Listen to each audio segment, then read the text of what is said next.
먼저 여러분 교회 창립 15주년 기념을 축하를 드리겠습니다. 교인들이 다 같이 모여가지고 정말 케이크도 자르고 축하해야 할 그런 일인데 또 코로나 때문에 이렇게 조촐하게 하시는 것 같습니다. 15년밖에 안 됐는데 이렇게 큰 교회당을 짓고 목사님은 자꾸 개척교회라는데 개척교회가 아닌 것 같아요. 이제는 뭐 기성교회가 되고 아주 건강한 교회로 함께하는 교회가 세워져가는 모습 보니까 정말 참 귀하다 생각하고 또 앞으로가 기대가 됩니다. 우리 부산뿐만이 아니라 우리 한국교회 또 우리 세계교회에 큰 복음의 도전이 되는 그런 교회로 여러분이 세워갈 수 있게 되기를 주님의 이름으로 축원합니다. 오늘 저는요, 오늘 이 본문을 가지고 재물을 다스리는 신앙이라는 제목으로 말씀을 전하려고 합니다. 지금 온 세계가 참 이 코로나 때문에 패닉 상태입니다. 처음에 이 코로나가 시작될 때 독일의 메르켈 수상이요, 2차 세계대전 이후에 가장 큰 위기다 이런 이야기를 했어요.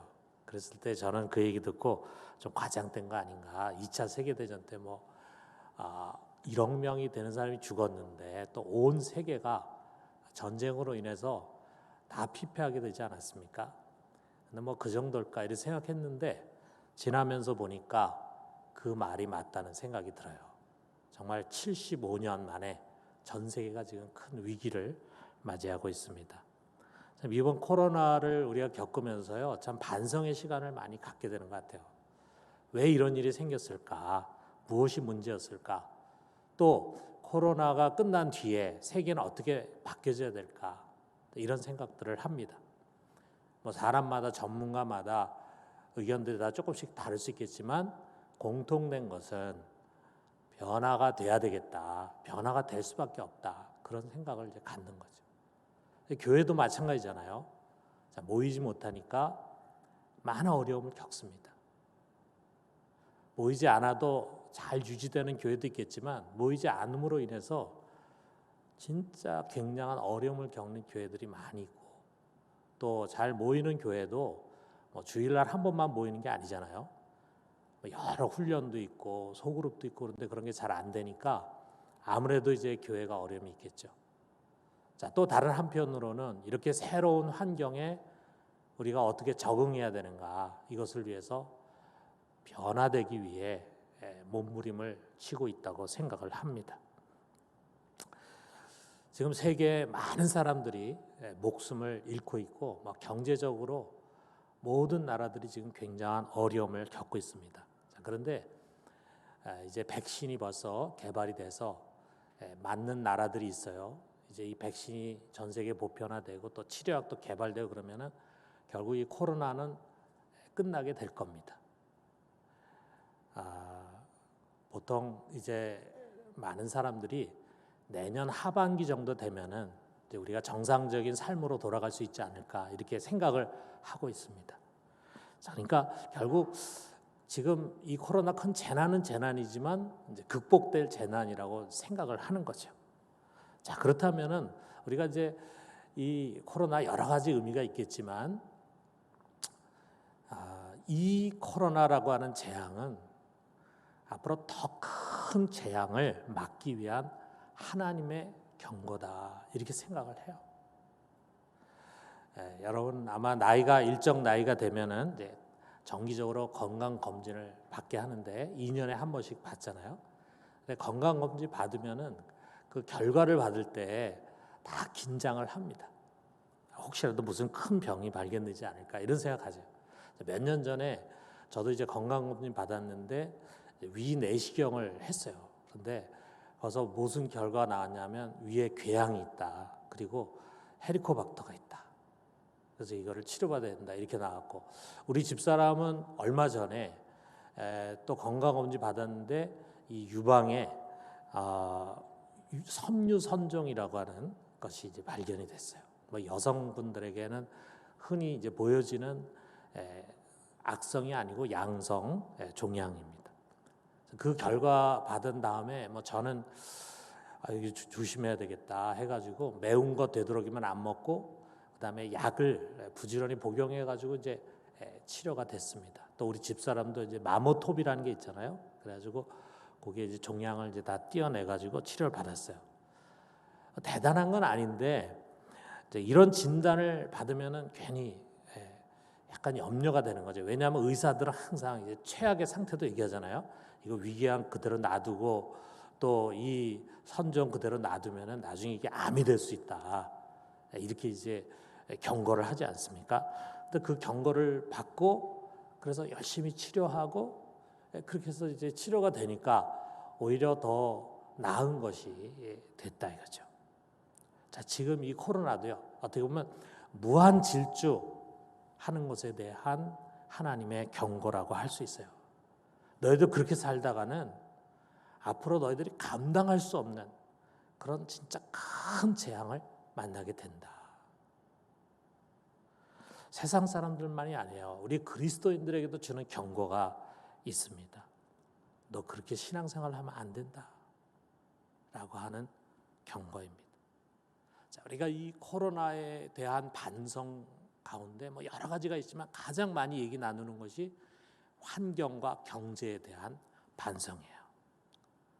유엔에서 자문역을 맡고 있는 반다니 시바라고 하는 분이 그런 얘기를 했어요. 이 코로나의 원인은 생물 자원의 수탈이면서 또 세계적인 가난을 방치한 데 있다 그랬어요.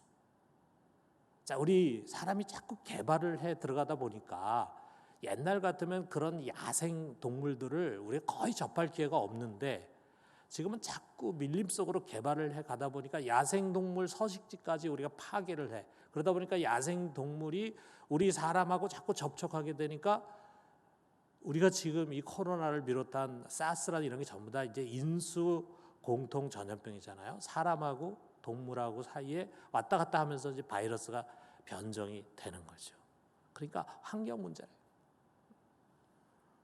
또 가난한 사람들이 너무 많다 이거예요. 거기에 대해서 인류가 충분히 그들을 보살피지 않은 것이 원인이다. 유엔에서는요, 이번 코로나 때문에 코로나 이전에도 뭐 굶어 죽고 가난한 사람 많은데 코로나 때문에 약 세계 3천만 명이 굶주림에 처할 것이다. 이렇게까지 이제 예측을 하고 있습니다. 사실 그동안 우리 사람들이 일반 사람 보통은 나와 우리 가족만 잘 살면 되고 우리나라만 잘 살면 된다 이런 생각을 가지고 살아요. 그래서 내 월급이 얼마인가, 올해는 내 월급이 얼마나 올랐는가, 뭐 우리 가족들 월급이 어떻게 되나, 그 다음에 우리나라 GDP가 얼마가 됐냐, 여기에 주로 관심을 갖지 이 가족이라고 하는 또는 나라라고 하는 울타리 밖에는 사람이 별로 신경 쓰지 않았습니다. 제가 2004년에 처음으로 이제 그 해외 선교, 그러니까 단기 선교를 이제 간 적이 있습니다. 우리 교회에서 캄보디아에 단기 선교를 갔는데 우리 주로 푸놈펜, 그 수도인 푸놈펜 거기서 사역을 했는데요. 그 당시에 2004년 그 당시에 푸놈펜 대부분 지역이 얼마나 가난한지 몰라요. 아마 지금 가면 많이 달라졌을 거예요. 그 당시에 쓰레기 버리는 곳이 없고 하수구 시설이 안 돼 있다 보니까 그야말로 쓰레기 더미 위에서 살아가는 그런 사람들이 많은 그런 마을들이 많이 있더라고요. 그래서 우리가 거기 가서 그 당시에 했던 가장 중요한 사역 중에 하나가 방역 사역이었습니다. 그런데 그 푸놈펜 시내에는 말이죠, 어마어마한 부자들이 사는 동네가 또 있는 거예요. 뭐 거기에 뭐 집도 아주 잘 지은 집이지만 앞에 정원도 딸려 있고, 그 다음에 방범 장치도 잘 되어 있고, 그 다음에 또 사설 경호원까지 세워가지고 일절 밖에서 안에 들어가지 못하도록 자기들의 성을 만들어 놨어요. 야, 정말 깜짝 놀랐습니다. 이렇게 가난한 나라에 이렇게 잘 사는 사람들이 있나? 꼭 서양의 부자들이 사는 것 같은 그런 지역에 빈부격차가 정말 장난이 아니에요. 자, 근데 코로나는 말이죠. 이 모든 것들을 다 무색하게 만드는 거예요. 먼저 가난하고 열악한 위생에 있는 사람들 속에 막 번져가더니 그 다음에 부자들이 쌓아놓은 그 담을 그냥 쉽게 넘어가는 거예요. 부자들도 다 코로나 걸리게 만듭니다. 전에 싱가포르라고 하는 나라 있잖아요. 싱가포르가 갑자기 코로나가 막 확산이 됐었습니다. 그런데 그 원인이 뭐냐 하면은 싱가포르 사람들 다 잘 살고 자기 위생을 잘 지키는 사람들이 선진국 사람들이에요. 그런데 거기에 와서 허드렛 일을 하고 있는 외국인 노동자가 있는데 그들은 아주 열악한 주거 환경 속에 살아가는 거예요. 거기서 이제 코로나가 번지기 시작한 거예요. 근데 그것이 결국 싱가포르에 다 퍼지게 되니까 경제적으로 큰 타격을 받은 거죠. 중동도 마찬가지입니다. 독일도 코로나를 잘 잡고 있었는데 독일 노드라인 베스트팔렌이라는 주가 있는데 거기에 테니스라고 하는 도시가 있어요. 그런데 그 테니스라는 도시에 육 가공 공장이 있어요. 거기서 이제 소세지도 만들고 뭐 돼지도 잡고 막 하는 그런 육 가공 공장에서 거기에서 일하는 사람들에게서 확진자가 생긴다. 한 1,500명 정도의 확진자가 생겼어요. 그런데 역학조사를 해보니까 거기에 있는 사람들, 공장에서 일하는 사람 대부분이 독일 사람이 아니고 루마니아에서 온 사람들이에요. 그리고 그 사람들이 사는 곳이 다른 지역보다 아주 열악한 주거지였어요. 그러니까 가난한 사람들이 사는 곳에 비위생적인 그런 환경 속에서 이 바이러스 금방 퍼지더니 거기서 끝나는 게 아니라 그것이 잘 사는 사람들에게도 퍼져나가더라 이거죠. 그러니까 여러분 이제는 나만 잘 살고 우리나라만 잘 살아도 되는 게 아니에요. 우리 사회가 그리고 온 지구촌이 더불어 살려고 해야 합니다. 제가 오늘 설교 준비하면서 그래서 여러분 교회 이름이 너무 멋있는 것 같아요. 함께하는 교회, 함께하는 교회. 이 함께하는 정신이 있잖아요. 이게 지금 우리 시대에 너무 필요합니다. 만약 우리가 앞으로 그걸 반성하고 그렇게 하려고 노력하지 않으면은 우리는 또 큰 위기를 만나게 될 거예요. 자, 그런데 여러분 우리가 더불어 사는 것을 가로막는 가장 큰 장애물이 뭐냐? 탐욕이고 그리고 돈입니다. 그동안 세계는요, 소련을 비롯한 동유럽 쉽게 말하면 공산주의 국가들이 무너진 다음에 마치 자본주의가 정답인 것처럼 여겨졌어요. 그런 가운데 정말 돈의 힘이 과거보다 훨씬 더 막강해졌습니다. 아니 이미 오래전 죄가 우리 인간 속에 들어오면서부터 우리에게는 이 소유욕이라고 하는 본능 그것이 그 어떤 것보다 강해요. 그러면서 돈이 인간을 지배합니다. 사람이 돈을 지배하는 게 아니고요. 돈이 사람을 지배해요. 그러면서 사람은 돈을 섬겨요. 가난한 사람은 가난한 대로 돈을 염려하고 근심하면서 돈 생각으로 꽉 차 있어요. 그리고 살 만큼의 여건이 돼도요. 좀 더 소유하고 싶다. 좀 더 안전하게 살고 싶다. 좀 더 넓게 살고 싶다라고 하는 생각 항상 자리 잡고 있어. 그러다 보니까 크고 작은 유혹에 넘어가게 됩니다. 부자가 됐어요. 누가 보더라도 정말 부자예요. 저 정도 가지고 있으면 이제 더 이상 돈에 대해서 욕심 가질 필요가 없을 것 같은데도 만족할 줄은 몰라요. 어떻게 하면 좀 더 많은 재산을 증식할 수 있을까? 여기에 골몰해. 정말 모든 사람들에게 이 돈이라는 것이 우상이에요. 잘 사는 사람이나 못 사는 사람이나 항상 돈 문제 끌어안고 살아갑니다.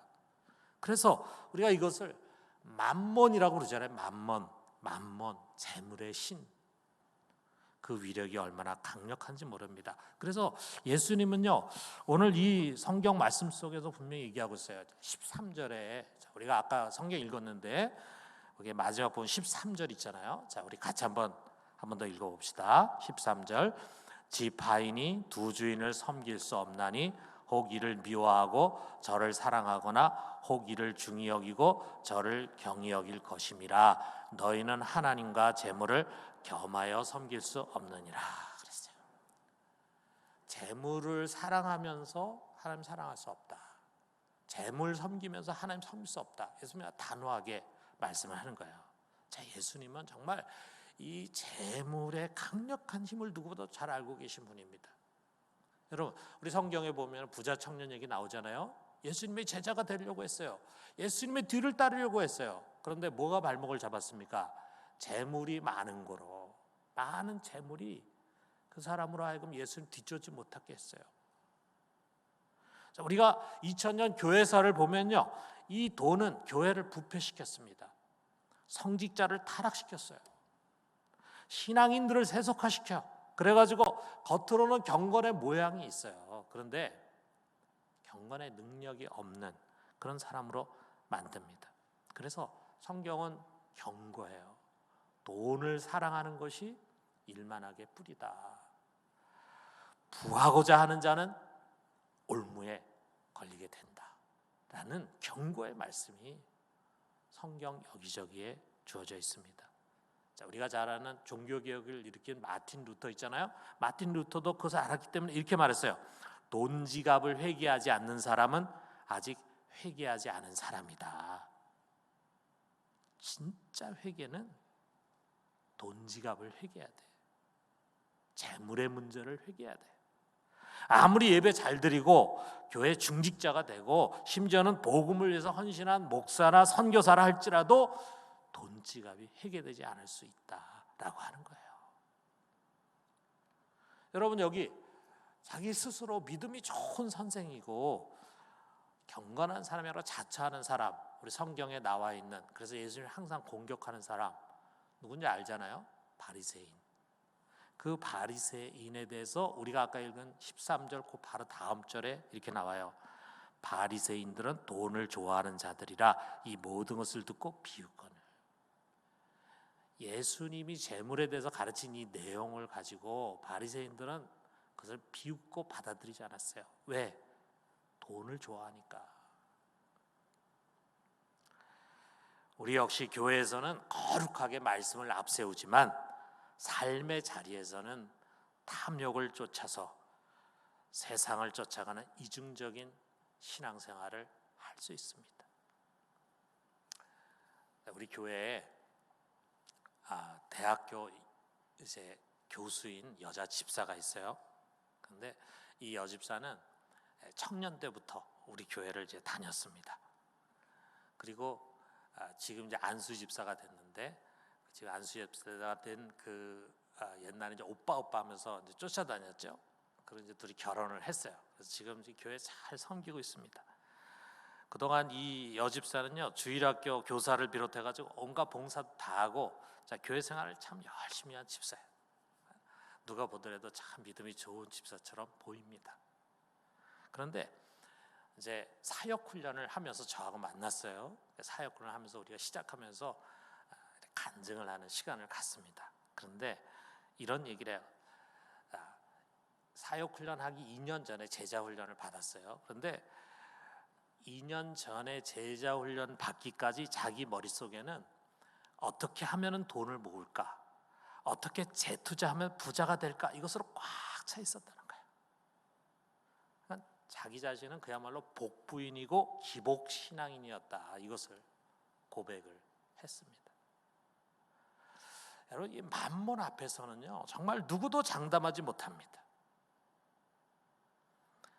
무슨 큰 부정한 일뿐만 아니에요. 아주 작은 일상의 일에서조차도 자기도 모르게 돈에 휘둘려, 그리고 양심을 저버리는 일을 하게 됩니다. 여기서 있는 이 목사도 역시 예외가 아니에요. 저희가 2010년에 이제 안식년을 받아가지고 이제 유럽으로 갔어요. 유럽에 가가지고 저희들이 이제 독일에서, 제가 독일에 오래 있었기 때문에 독일에서 이제 숙소를 정하고 거기에 이제 머물러 있으면서 주변 나라를 이제 여행하는데, 저희들이 독일에 있을 때도 프랑스에 종종 갔어요. 프랑스 파리에 가면은 이제 베르사유 궁전을 구경했습니다. 자, 그런데 거기 갔는데 그 베르사유 궁전 안쪽에 또 마리 앙뚜아네트라고 하는 옛날 왕비죠. 프랑스 혁명이 일어났을 때 이제 죽임당한 그 여자의 그 궁이 또 있어요. 그런데 그것까지 우리는 거기는 한 번도 본 적이 없는데 그것까지 다 이제 이번에 한번 보자 해가지고 표를 사려고 했더니 보니까 37유래, 그 당시 이제 6만 원 정도가 되는 거예요. 1인당 6만 원. 그 순간에 왜 이렇게 비싸 하는 생각이 이제 났어요. 근데 우리가 이제 가족이 셋이었는데 집사람하고 저하고 이제 우리 딸 아이가 아직 결혼하기 전이라서 이제 우리가 셋이 갔습니다. 계산해 보니까 18만 원이잖아요. 굉장히 비싸다는 생각이 막 드는 거야.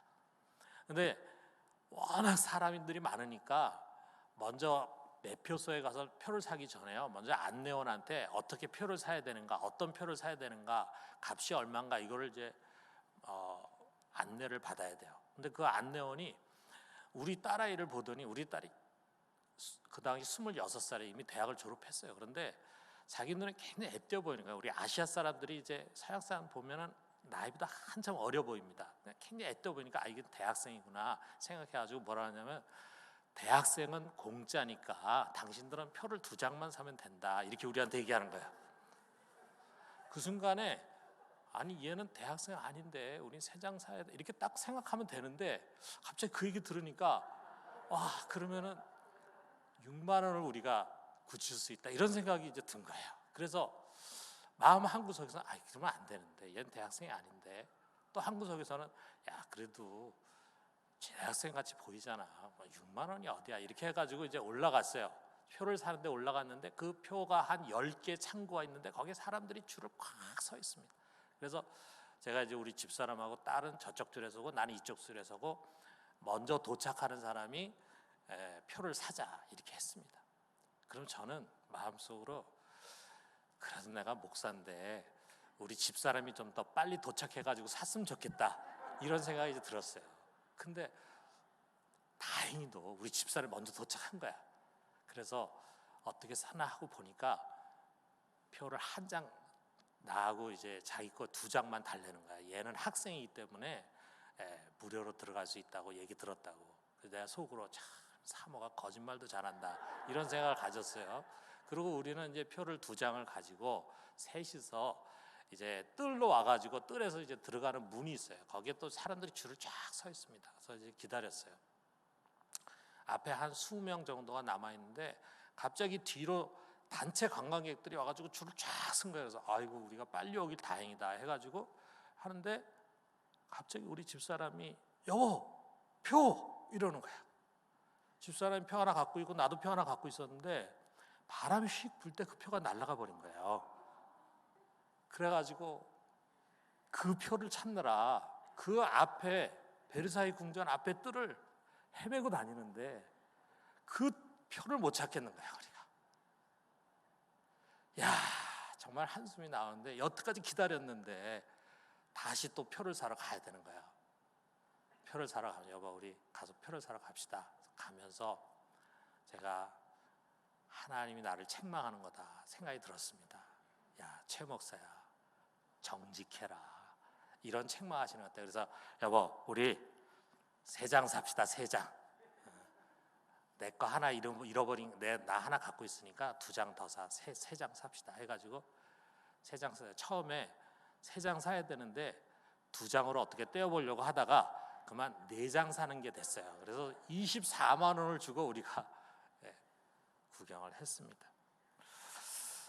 우리가 하나님의 뜻이 무엇인가 하는 것을 배웠어요. 하나님이 정말 작은 것에서도 정직하고 청렴해야 된다, 이거 가르치는 거예요. 여러분 사실 우리가 돈이 없는 게 아니에요.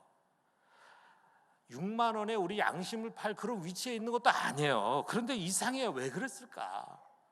거의 본능적이에요. 우리 안에 단돈 10,000원을 위해서도 약간의 거짓말을 할 수 있는 그런 습관이 배어 있어요.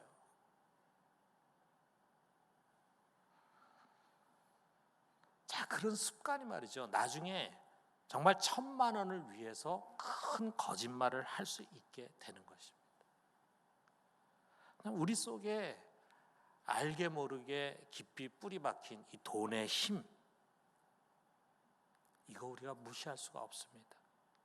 그런데 문제는요, 이 만몬의 힘이 유달리 우리나라에 강하다는 거예요. 한 일간지가 2011년인데 2011년이 되면서 1월 달에 연재로요, 2011년 한국인이여 행복하라라는 제목을 가지고 아주 특집을 연재했어요. 우리 한국 사람도 이렇게 하면 행복해질 수 있다. 여러 석학들의 이야기도 싣고 이렇게 했는데 결론은 뭐냐면 우리 한국 사람들의 행복을 가로막는 가장 큰 장애물은 물질에 대한 집착이다 그랬어요. 우리 한국인의 이 재물에 대한 집착이 미국인의 3배, 일본인의 2배예요. 미국의 정치학자인 로널드 잉그라트라고 하는 사람이 있는데요. 이 사람은 지난 20년 동안 행복지수가 있잖아요. 매년 행복지수가 나오는데 이것을 분석했어요. 분석한 결과가 뭐냐면 대부분 나라에서 국민 총생산, 1인당 국민 총생산이 1만 5천 달러, 여기에 도달하면은 그 다음에 수학 체감이 발생해. 그래가지고 돈이 행복감에 거의 영향을 미치지 못한다는 거예요. 그러니까 1만 5천 달러 소득이 될 때까지는 사람들이 뭔가 여유가 없어요. 그러다 보니까 돈이 굉장히 중요해, 행복에. 근데 이제 1만 5천 달러 정도가 되면 이제 웬만한 거를 갖추고 살게 되다 보니까 돈이 행복에 큰 영향을 미치지 못한다. 이런 결론을 이제 얻었어요. 자, 그래서 돈과 당신의 행복은 관계가 없다. 이렇게 생각하는가라는 설문을 가지고 세계 사람들 대상으로 설문조사를 했어요. 근데 덴마크가 제일 많은 숫자가 47%가 그렇다. 돈과 행복은 관계가 없다. 이렇게 답했어요. 그리고 선진국들 대부분이 40%가 넘게 답을 했어요. 심지어 우리보다 가난한 인도네시아가 44.2%고 베트남이 20.8%, 돈은 행복의 필수 조건이 아니다. 이렇게 답했는데 우리나라는 얼마가 답했느냐? 7.2%예요. 7.2%만이 그렇다라고 답했어요. 그러니까 10명 중에 9명이 넘게 여전히 돈이 행복의 필수 조건이다. 답했어요. 그때 그 답을 할 때 우리나라의 소득이 15,000달러가 아니라 15,000달러를 넘어서서 2만 달러가 이미 도달이 됐어요. 그런데도 불구하고 우리 행복의 돈은 필수다라고 생각하는 거예요. 지금 3만 달러가 넘었잖아요. 저는 지금도 똑같을 것이라 생각합니다. 과거에 고등학생들을 대상으로 한 설문을 했는데 10억 원이 생긴다고 한다면 10억 원이 생기면서 1년 동안 감옥에 가야 된다라고 한다면 감옥에 가겠는가라고 하는 질문에 고등학생 44%가 그렇다라고 답을 했습니다. 여러분, 한국 사회가 이렇게 돈의 지배가 강력할진데 한국 교회가, 그 사회 속에 있는 교회가 거의 초연할 수 있겠습니까? 교회 안에 있는 사람과 교회 밖에 있는 사람 차이가 여러분 클 것 같습니까? 그렇지 않습니다. 예수전도단이라고 하는 거 여러분 아실 거예요. YM이라고 예수전도단에 로렌 커닝햄이라고 하는 목사님이 있는데 이분이 이제 우리나라에 처음 오셨어요. 우리나라를 방문한 다음에 그 다음 코스로 이제 일본에 가셨어요. 일본에 갔을 때 기자회견을 했습니다. 거기서 이제 질문 중에 한국 교회에 대해서 어떻게 느끼셨습니까? 라고 하는 걸 묻는 게 있었어요. 이 목사님이 한국 교회 좋은 점도 많이 얘기하셨겠죠. 근데 그 중에 아주 폭탄과 같은 말씀했습니다. 뭐라 하냐면 한국 교회 너무 돈을 사랑한다 그랬어요. 저는 목회자로서 정말 이 말에 공감합니다. 우리 한국 교회 너무 돈을 사랑해. 왜? 우리 한국 사회가 너무 돈을 사랑해요. 그런데 교회가 그걸 깨트리고 뛰어넘어야 되는데 그 안에 갇혀서 같이 쫓아가고 있어요. 여러분, 주님 분명히 선언하셨어요. 여기 13절에 너희는 하나님과 재물을 겸하여 섬길 수 없다 그랬어요. 주님을 사랑하는 마음하고 돈을 사랑하는 마음이 병행이 될 수가 없습니다. 재물과 하나님은요, 병립이 안 돼요. 다시 말하면 우리는 신앙생활 바르게 하려면 양자택일을 해야 돼요. 그런데 우리는 이 말씀을요, 사실 좀 무의식적으로 밀어냅니다. 둘을 같이 껴안고 싶어요. 신앙생활도 좀 잘하고 싶고 재물도 좀 넉넉히 갖고 싶어. 더 나아가서는 재물을 많이 벌고 성공하는 것이 신앙의 열매라고 하는 생각을 가져요. 그래서 신앙생활 잘해서 복 받으면은 부자 된다, 이런 기복 신앙에 빠져 있어요. 많은 교인들이 이 둘 사이에서 갈팡질팡합니다. 자, 여러분 하프타임이라는 책 읽으시면 많이 있을 거예요. 그 저자가 이제 밥 버퍼드라고 하는 사람인데, 자, 이 사람이 IBM이라든지 제록스라든지 이런 경영 전략 책임자면서 컨설턴트인 마이크 컴이라고 하는 사람을 만났어요. 이 사람이 아주 굉장히 탁월한 컨설턴트이기 때문에 자기 회사 여기에 경영 전략 수립에 좀 도움을 받고 싶어 했어요. 자, 이 캄이라는 사람 무신론자예요. 자, 그래서 이제 많은 대화를 나눴겠죠. 밥 버퍼드가 어떤 생각을 갖고 있는가, 또 지금 상황이 어떤 것인가 하는 걸 많은 대화를 나눴죠. 근데 그런 많은 대화 끝에 무신론자인 카미가 이런 말을 밥 버퍼드에게 했습니다. 여러 시간 동안 사장님의 말을 들어보았습니다. 이제 사장님께 묻고 싶은 것이 있습니다. 사장님이 가장 귀중하게 생각하는 것이 무엇입니까? 아마 돈이 아니면 예수 그리스도이겠죠. 그 중에 어떤 것인지 분명히 말씀해 주시면 저도 그 선택에 따라 전략을 수립해 드리죠. 그러나 그것을 말해 주실 수 없다면 아마 사장님은 두 가지 같이 해서 갈피를 잡지 못하고 혼란스러워할 겁니다. 밥 버퍼드가 이 얘기를 듣고 굉장히 부끄러움을 느꼈어요. 이 사람이 얘기를 듣는 가운데 뭔가 그가 두 가지를 다 잡으려고 하는 모습을 봤겠죠. 돈 아니면 예수 그리스도, 당신에게 무엇이 중요하냐? 내가 거기에 맞춰서 전략을 세워주겠다. 양자택일을 해라. 그 얘기를 하는 겁니다. 여러분, 우리는 오늘 이 재물의 문제가 신앙의 중심 문제라고 하는 것을 공감해야 합니다. 얼마나 기도하고 성경을 보느냐, 얼마나 훈련을 받았느냐, 얼마나 봉사를 하느냐, 얼마나 교회 생활을 성실히 하느냐 중요하죠.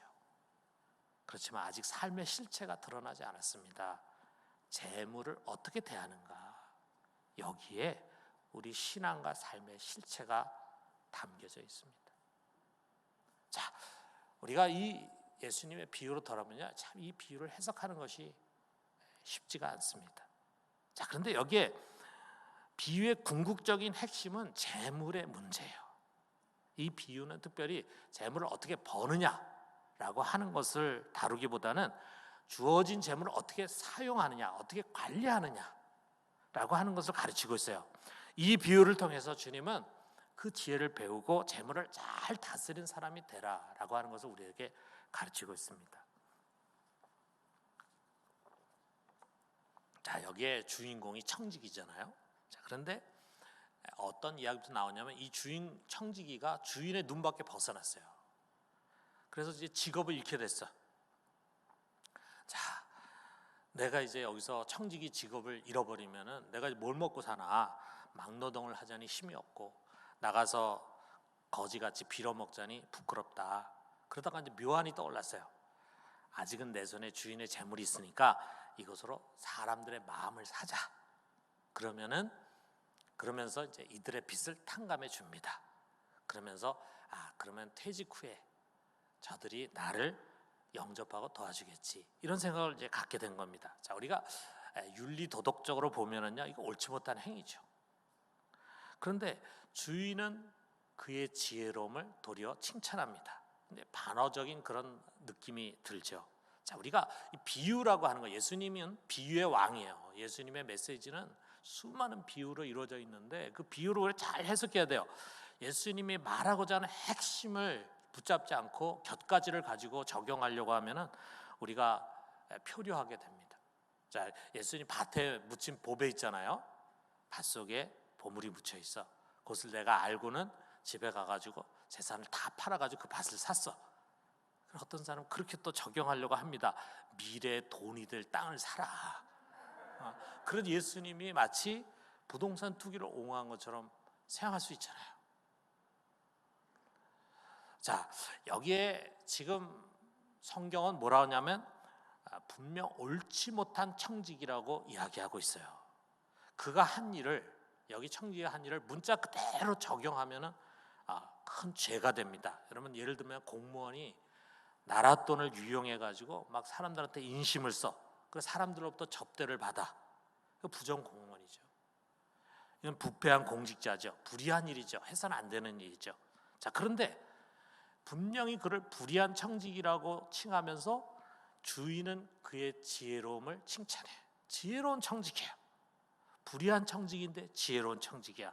자, 어떤 점에서 그에게 배울 것이 있다 이거죠. 이것을 우리가 찾아야 돼. 그래서 우리가 이 비유의 의미를 잘 이해를 해야 합니다. 자, 우리 세 가지로 생각해보면, 첫째로는요, 재물에 있어서 우리는 청지기다라고 하는 것을 가르치고 있어요. 이 비유의 이해는 여기서부터 시작이 됩니다. 자, 청지기라는 말, 오이코노모스라고 하는 이 말은요, 주인의 재물을 맡아서 관리하는 사람을 가르치는 거예요. 여러분, 우리가 사실 여러분 지금까지 신앙생활을 하면서도 목사님 설교를 통해서 우리는 청지기입니다라고 하는 말을 수없이 들었을 거예요. 그런데도 불구하고 우리는 굉장히 소유의식이 강해요. 이게 본능이에요. 자기가 갖고 있는 것, 자기의 재물에 대한 소유의식이 굉장히 강해요. 이것은 내 것이다 라고 하는 생각. 자, 여러분 주머니에 돈이 얼마인지 모르는데 주머니에 보니까 돈이 이렇게 있네요. 이 돈 누구 돈입니까? 제 돈이에요. 이건 제 돈이에요. 제 소유물이에요. 자, 이건 내 돈이라고 하는 생각을 우리는 항상 갖고 삽니다. 내 명의로 되어 있는 건 내 집이고 내 소유물이 있어. 같은 집 안에서도 남편께 있고 아내께 있고 자녀께 있고 자기 소유물에 손대면 굉장히 싫어해. 그것 때문에 싸우기도 합니다. 왜 내 물건을 왜 아무데나 옮겨놨느냐, 뭐 이거 가지고 툭탁거리고 싸울 수도 있잖아요. 소유에 대한 개념이 굉장히 명확해요. 자, 11조를 여러분 많이 하실 겁니다. 11조를 드리는 사람 이런 생각 가질 수 있어요. 하나님 내게 준 것 중에 10분의 1은 하나님 것이다. 그러니까 이건 하나님께 돌려드려야 된다. 그러면 나머지 10분의 9 그는 내 것이다. 그렇기 때문에 내 마음대로 사용한다. 이런 생각을 우리가 가져요. 자, 교회는 10분의 1을 드리는 것을 강조해요. 하나님 거니까 도둑질하지 말라, 드려라 가르칩니다. 그러면서 나머지 10분의 9를 어떻게 사용해야 되는가라고 하는 교육은 소홀이에요. 교회 가르침이 드리고 헌신하는데 초점을 맞춰요. 바르게 쓰는데 교회 가르침은 소홀히 하기가 쉽습니다. 그러나 여러분, 세상의 모든 것의 주인은 10분의 1만이 아니라 10분의 9도 다 마찬가지로 그 주인은 하나님이십니다. 나머지 9도 내 것이 아니에요. 주님의 것이에요. 우리는 청지기예요. 청지기. 여러분, 베드로전서 4장 10절에서 이렇게 가르쳐요. 각각 은사를 받은 대로 하나님의 각양 은혜를 맡은 선한 청지기같이 서로 봉사하라 그랬어요. 재물뿐만이 아니라 우리에게 주어진 은사도 내 것이 아니야. 잠깐 돌보도록 내게 맡겨주셨는데 그것을 가지고 봉사해, 봉사. 여러분, 오늘 우리에게 정말 필요한 것이 뭐냐면요, 저는 청지기 의식이라고 생각합니다. 내 것이 아니다. 이건 주님의 것이다. 땅도 본래 주님의 것이에요. 우리의 모든 소유가 주님의 것이에요. 모든 물질로부터의 자유함 바로 여기 이 청지기 정신에서부터 시작이 됩니다. 자, 그런데 청직이라는 것은요, 종과는 달라요. 자, 종은 어떤 게 종이냐면 주인이 10만 원을 주고 너 이거 가지고 마트에 가서 장을 봐라 하는데 무엇을 살 것인가 목록을 다 적어. 그래가지고 종한테 줘. 그건 심부름 시키는 거죠. 이게 종이에요. 그런데 청지기는 10만 원 주고 네가 우리 집에 필요한 것을 사가지고 와. 뭘 살지는 얘기 안 해. 그거는 청지기 결정하는 거야. 이게 청지기예요. 청지기는 주인의 재물을 전적으로 맡아서 그것을 관리합니다. 여기에 이제 이 성경에 나오는 청지기도 그런 사람이잖아요. 자, 이 청지기는 그 재물이 자기 것인 것처럼 그것을 예산을 짜서 관리하고 투자하고 또 종들에게 월급을 줘요. 그래서 누가복음 14장 42절에 주께서 가라사대 지혜 있고 진실한 청지기가 되어 주 안에서 그 집 종들을 맡아 때를 따라 양식을 나눠줄 자가 누구냐. 종과 청지기 다르다 이거죠. 그만큼 청지기에는 권한과 책임이 주어지는 것입니다. 그런데 궁극적으로는요, 그 청지기가 자기 뜻대로 그걸 쓰는 것이 아니라 자기의 그 재물을 맡긴 주인의 뜻을 따라 그 주인에게 유익하도록 사용을 해야 돼요. 자기가 계산하고 자기가 예산을 짜고 자기가 종들에게 나눠주고 다 자기가 하지만 궁극적으로는 주님의 뜻에 합당하게 주인의 유익을 위해서 해야 돼요. 그런데 이 청지기는 처음에 어땠는가? 우리 1절에 보면은요, 어떤 부자에게 청지기가 있는데 그가 주인의 소유를 낭비한다는 말이 그 주인에게 들린지라 그랬어요. 이 청지기는 주인의 재물을 낭비하는 사람이에요. 다시 말하면 주인의 의도와는 다르게 잘못 쓰는 것입니다. 그러니까 주인이 볼 때 이 사람은 더 이상 내 재물을 맡겨서는 안 되겠다 해가지고 그를 재물을 맡기지 않고 청지기직에서 해고를 하려고 해. 그렇게 결정했어요. 여러분, 우리도 마찬가지입니다. 우리에게 주신 모든 재물이 하나님 우리에게 주신 거예요. 그런데 우리가 그것을 우리에게 주신 이의 뜻에 합당하게 사용하지 않고 잘못 써서 자꾸 낭비하게 되면은 하나님 그것을 회수해 가십니다. 그리고 그에 대한 책임을 우리에게 물으십니다. 반대로 우리가 그 재물을 주님의 뜻에 합당하게 잘 사용한다면 우리 주님께서 인정하시고 또 칭찬해 주시고 그 다음에 더 많은 재물을 맡기십니다. 우리 마태복음 25장 21절의 달란트 비유에서 예수님 그렇게 표현했어요. 잘하였도다 착하고 충성된 종아, 내가 적은 일에 충성하였음에 내가 많은 것을 내게 맡기리니 내 주인의 즐거움에 참여할 자다. 적은 일을 잘하면은 많은 것을 맡긴다고요. 적은 재물을 하나님 우리에게 주셨는데 그것을 잘 관리하면 하나님이 많은 재물을 우리에게 안심하고 맡겨주십니다. 자, 그렇다면은 우리에게 맡겨주신 그 재물을 지혜로운 청지기로 어떻게 써야 될까? 우리가 이제 두 번째로 넘어가는 거야. 자, 두 번째가 뭐냐면 그 재물로 사람의 마음을 사는 것입니다. 자, 해임 통보를 받은 이 청지기가 마음을 고쳐 먹었어요. 그리고 주인의 재물을 지금까지 생각하지 못한 곳에 쓰게 됩니다. 어디에 쓰는가? 사람의 마음을 사는 일에 쓰게 되는 거예요. 어떤 식으로 사람의 마음을 삽니까? 자, 주인에게 빚진 사람들 다 불렀어요. 그리고 그에 묻습니다. 너 얼마 빚졌느냐? 1,000만 원 빚졌습니다. 그러면은 여기에 500만 원이라고 써. 반을 탕감해 주는 거예요. 얼마를 빚졌느냐? 2,000만 원을 빚졌습니다. 그럼 너 여기다가 1,000만 원 빚졌다고 써. 그 1,000만 원을 탕감해 주는 거야. 야, 채무자는 뭐 단숨에 500만 원 벌고 1,000만 원 벌었잖아요. 얼마나 고맙습니까? 그러니까 이 청지기에 대한 고마움 때문에 언젠간 내가 이 사람한테 은혜를 좀 갖고 싶다 이런 마음 갖지 않겠어요? 그러니까 그 마음을 사는 거죠. 자, 우리가 이런 걸 한번 생각해봐요.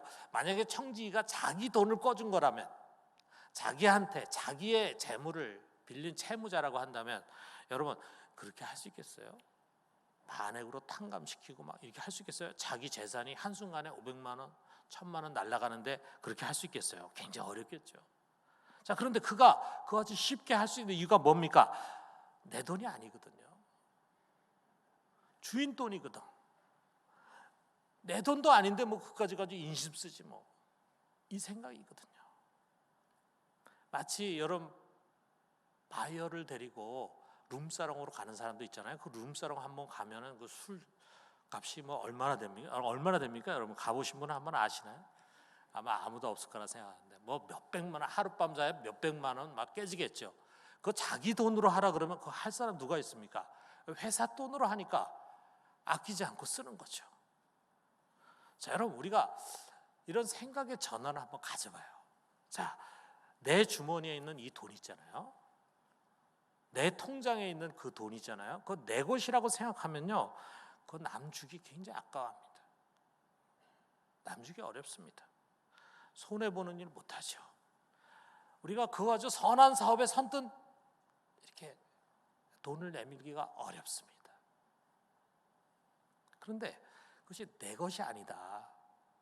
이 돈 내 돈 아니야. 이거 주님의 돈이야. 내 통장에 있는 돈 그거 내 돈 아니야. 주님의 돈이야. 이렇게 만약에 생각한다면 우리 아까울 것이 없죠. 우리 주님은 하늘 창고에 재물이 많이 차고 넘치니까 아까울 것이 없어요.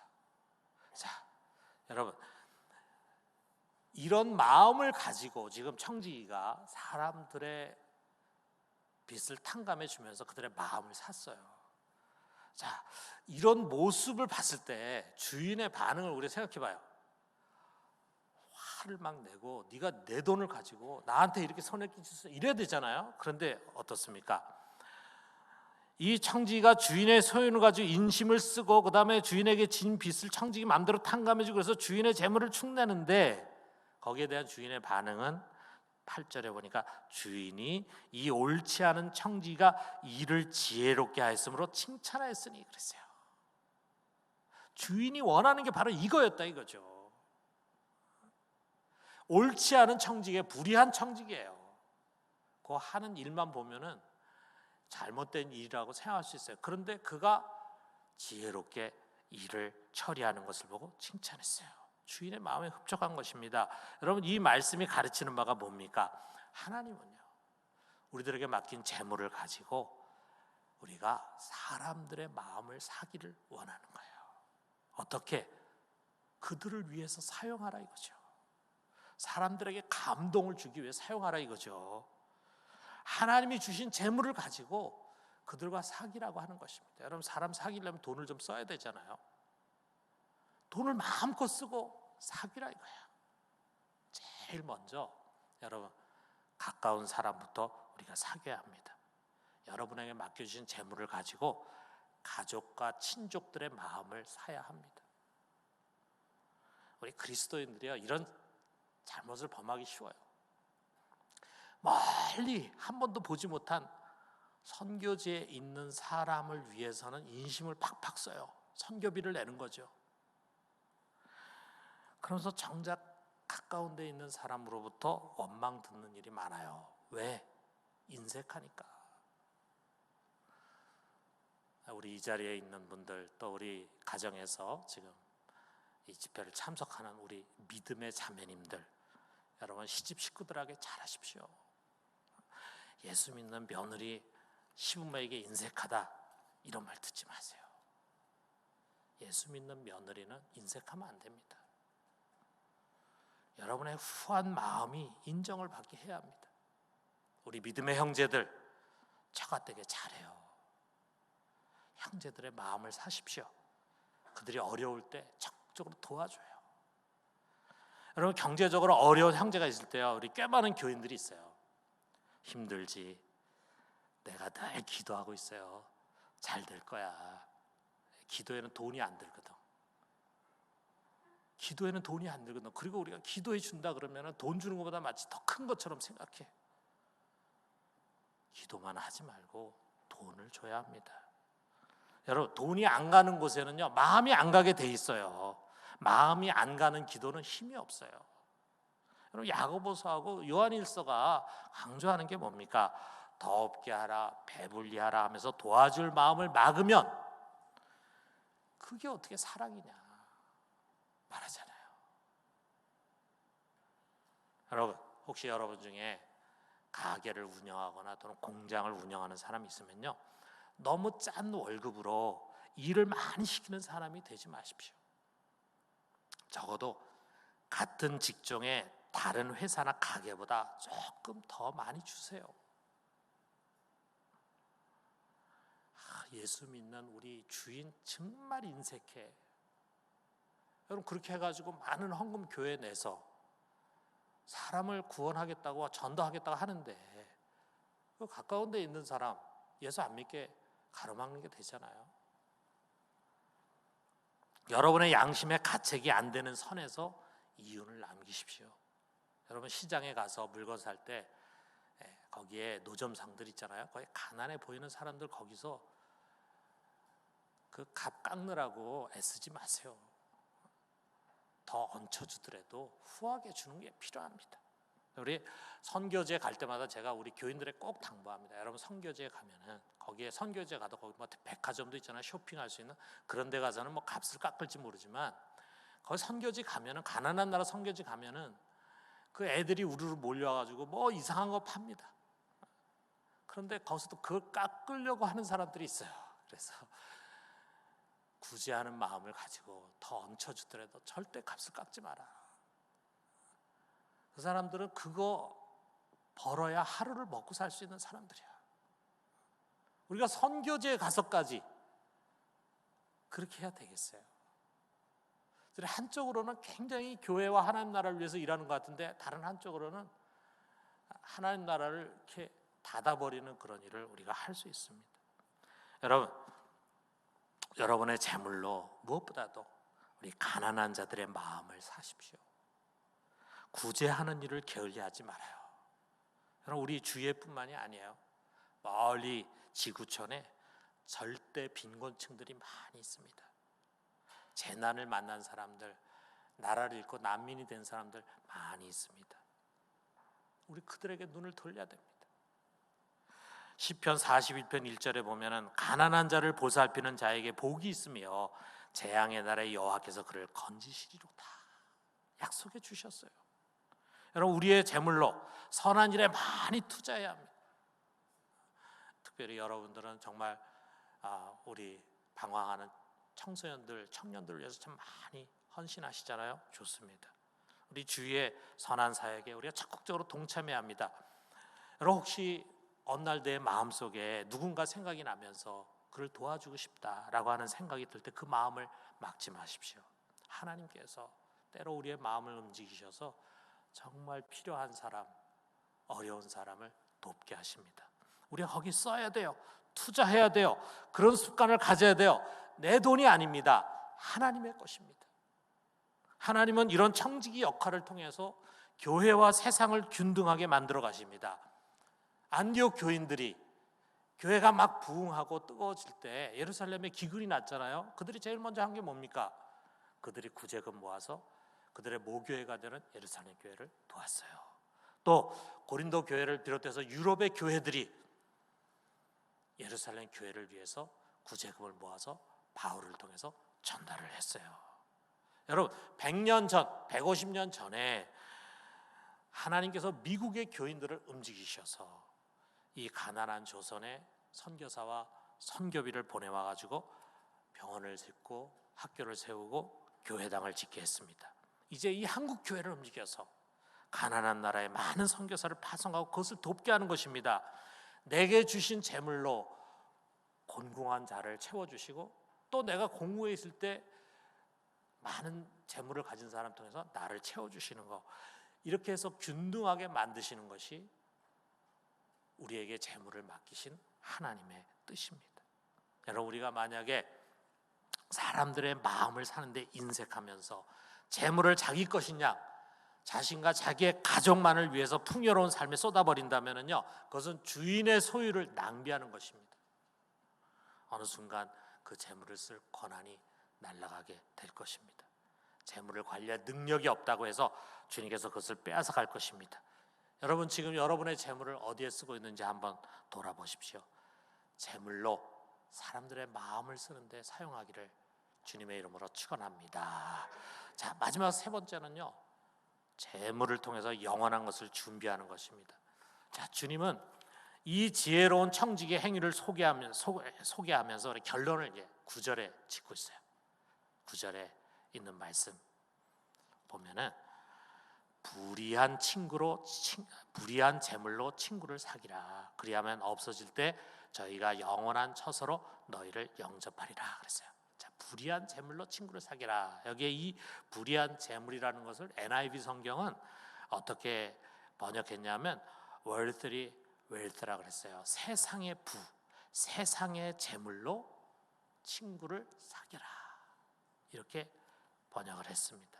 여러분, 우리에게 맡겨진 그 재물, 그것이 다 없어질 때, 다시 말해서 우리가 세상을 떠날 때 불의한 재물, 우리에게 세상에 맡겨진 그 재물을 가지고 사귄 친구들, 그들이 우리를 영원한 처소로 영접할 것이다. 이렇게 말씀하십니다. 그들이 하늘의 면류관이 돼가지고 우리의 면류관이 돼서 하늘에서 우리를 기다리고 있다는 거예요. 자, 우리가 이런 걸 한번 상상해봐요. 자, 우리 함께하는 교회에 김권사님이라는 분이 있습니다. 자, 그런데 그 김권사님의 시누이가 있는데 그 시누이 부부가 사업을 하다가 그만 쫄딱 망해버렸어요. 부도가 나버렸어요. 뭐 어디 가서 살 집도 없게 됐어요. 자, 이때 김권사가 정말 힘을 다해서 재물로, 기도로만이 아니라 재물로 그들을 도와줬습니다. 그런데 사실 이 시누이 부부가 기독교에 대해서, 교회에 대해서 굉장히 안티한 생각 갖고 있던 사람이었어요. 마음문이 닫혀있는 사람이었어요. 자, 그런데 교회를 다니는 올케의 이 헌신적인 사랑, 이 나눔의 사랑으로 마음이 다 열렸어요. 정말 이렇게 훌륭한 교인들이 많이 있구나. 마음이 열렸어요. 그리고 교회를 나가게 됐어요. 그리고 주님을 만나게 됐습니다. 천국에 갔을 때 이런 사람들이 기다릴 겁니다. 재물로 그 마음을 사서 예수님을 만나게 한 사람들, 그분들이 여러분을 끌고 주님께로 갈 거예요. 그러면서 주님께 이렇게 말할 겁니다. 주님, 바로 이 사람 때문에 제가 주님을 믿게 됐습니다. 자랑할 것입니다. 그래서 여러분을 영원한 처소로 인도하게 될 것입니다. 그러면 주님께서 여러분에게 너야말로 내가 내게 맡긴 재물을 가장 잘 사용했구나 하면서 칭찬하실 것입니다. 여러분, 상상만 해도 얼마나 신나는 일입니까? 우리가 갖고 있는 재물 결국 다 없어지고 말 것입니다. 어디로 없어질 것인지 여러분 생각해야 합니다. 그냥 허비되지 않고 그것이 우리의 그 재물을 주신 우리 주님을 기쁘시게 하고 주님의 뜻을 이루는 데 사용돼야 합니다. 여러분, 만일 교회 안에 믿음이 좋은 사람들이 여기에 바리새인들처럼 돈을 좋아하고 섬기는 것이 아니라 그것을 다스리고 지혜롭게 사용한다면 우리의 가정과 이 사회는 어떻게 될까? 이 지구촌은 어떻게 달라질까? 우리 생각만 해도 흐뭇하지 않습니까? 사랑하는 성도 여러분, 주님이 맡기신 재물을 낭비하지 말고 그것으로 우리가 최선을 다해서 사람의 마음을 사는 그런 선한 청지기들이 되기를 주님의 이름으로 축원합니다.